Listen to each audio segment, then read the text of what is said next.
प्रधानमंत्री आवास योजनेच्या संदर्भातला विषय देखील या ठिकाणी मांडण्यात आला आणि त्यामध्ये तरतूद कमी करण्यात आली असं सांगण्यात आलं. हे खरं नाही आहे.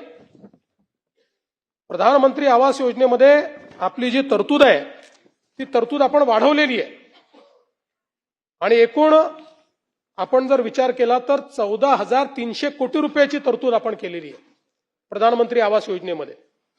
आणि आता याच्यामध्ये विशेषतः प्रधानमंत्री आवास योजना ग्रामीण आपण बघा 2022 पर्यंत सर्वांना घरे अशा प्रकारची जी घोषणा होती ती घोषणा कशावर आधारित होती? ती होती 2011च्या 12च्या एससीसीसी सेन्ससवर.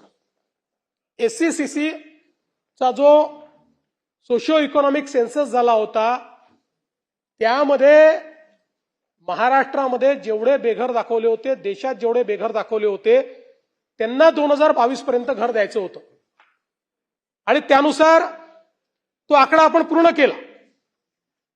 पण नंतर असं लक्षात आलं की हा सेन्ससच बोगस होता, हा योग्य झाला नव्हता एससीसीचा.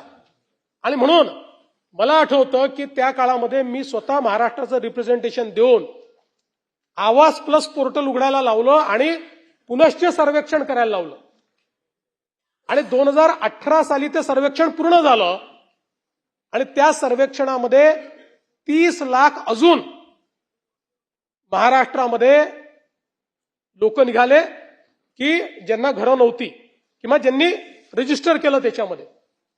आणि मग केंद्र सरकारला आपण ही विनंती केली मागच्या वर्षी आणि मला सांगताना आनंद वाटतो, एका वर्षात केंद्र सरकारने महाराष्ट्राला 30 लाख घरं मंजूर केली.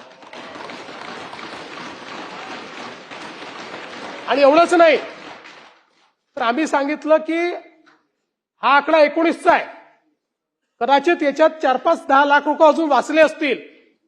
पुन्हा पोर्टल उघडलं आणि पुन्हा नव्याने रजिस्ट्रेशन आपण केलं, ते आता फायनल होत आहे.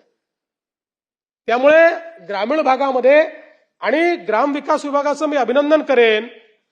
ग्रामविकास विभागाने 1 महिन्यात 30 लाखापैकी 27 लाख लोकांचं रजिस्ट्रेशन करून त्यांचं घरकुल मंजूर करून पहिला हप्ता त्यांच्या खात्यामध्ये नेला. आणि आता जवळपास मला असं वाटतं की त्याच्यामध्ये 25.6 लाख लाभार्थ्यांचा पहिला हप्ता झालाय. त्यांनी पहिल्या हप्त्याचं काम चालू आहे. त्यातले 15 लाख लाभार्थी असे आहेत की जे आता दुसऱ्या हप्त्याला पोहोचले आहेत आणि 4 लाख घरकुलं पूर्ण झाली आहे. रेकॉर्ड स्पीडमध्ये हे काम आपण या ठिकाणी करतो आहोत.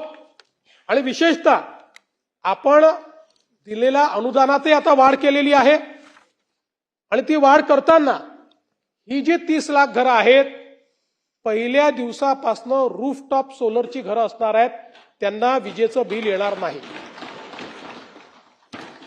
यासोबत आपण अतिक्रमितांचे जे काही पट्टे आहेत ते पट्टे त्या ठिकाणी नियमित करायचे, अशा अनेक त्या ठिकाणी योजना घोषित केलेल्या आहेत.